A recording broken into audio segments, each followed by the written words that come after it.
যখন ধুঁকছিল তখন দেশটির ফুটবলে ত্রাতা হয়ে আবির্ভাব ঘটে অভিবাসীদের। এরপর ফ্রান্স ফুটবলে ফিরে এলো স্বর্ণযুগ। একে একে ইউরো চ্যাম্পিয়ন থেকে শুরু করে বিশ্ব চ্যাম্পিয়ন ফ্রান্সের হাতে ধরা দিল সবকিছু। এক সময় যে দেশ অভিবাসীদের আশ্রয় পর্যন্ত দিতে চাইতো না, সেই দেশের ফুটবলের চিত্রটাই বদলে দিল এসব অভিবাসীরা। সবশেষ 2018 সালে ফুটবলের বিশ্ব চ্যাম্পিয়ন হয়েছিল ফ্রান্স। সেই আসরে ফ্রান্স দলে খেলা 23 ফুটবলারের মধ্যে 16 জনই ছিলেন অভিবাসী। মোটা দাগে বলতে গেলে ভিনদেশি ফুটবলাররাই সাফল্যের চূড়ায় নিয়ে গেছেন ফ্রান্সের ফুটবলকে।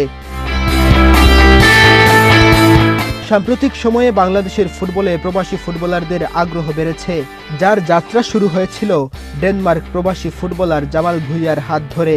এরপর তার পথ ধরে লাল সবুজের জার্সি গায়ে জড়ান ফিনল্যান্ড প্রবাসী footballer Tariq Kazi.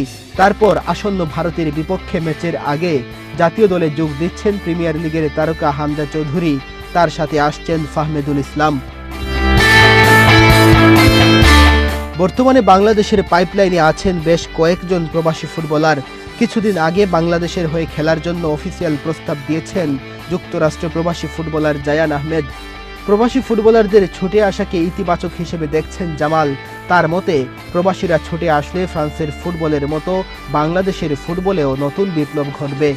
I think Hamza will be the best player in this group overall, and in South Asia I think he's the best player. So Hamza আসলে এটা it will be a big boost for the team. Of course coach Hamza মানে ফাহিমকে choose করছে, so I think he's a good player.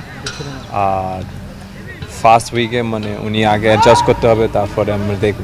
একটা positive thing না, কারণ সারা ওয়ার্ল্ডে মানে অনেক বাংলাদেশি খেলোয়াড় আছে আর প্লেয়ার আছে যেটা বাংলাদেশে ন্যাশনাল টিম রিপ্রেজেন্ট করতে চায়।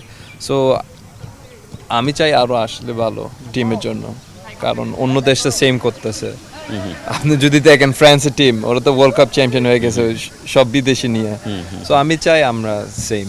দীর্ঘদিন ধরে ধুঁকছে বাংলাদেশের ফুটবল। বড় কোনো নাম না থাকায় মুখ ফিরিয়ে নিয়েছে স্পন্সররা। তবে সেই অবস্থা কাটতে শুরু করেছে। হামজা চৌধুরী দলে যোগ দেওয়ার সাথে সাথেই বদলে গেছে সবকিছু। স্পন্সররা এসে ভিড় করছেন বাফুফের দুয়ারে।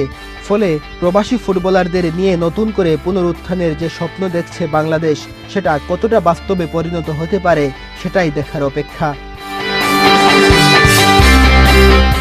মেহেদী হাসান তালহা, বাংলাদেশ প্রতিদিন।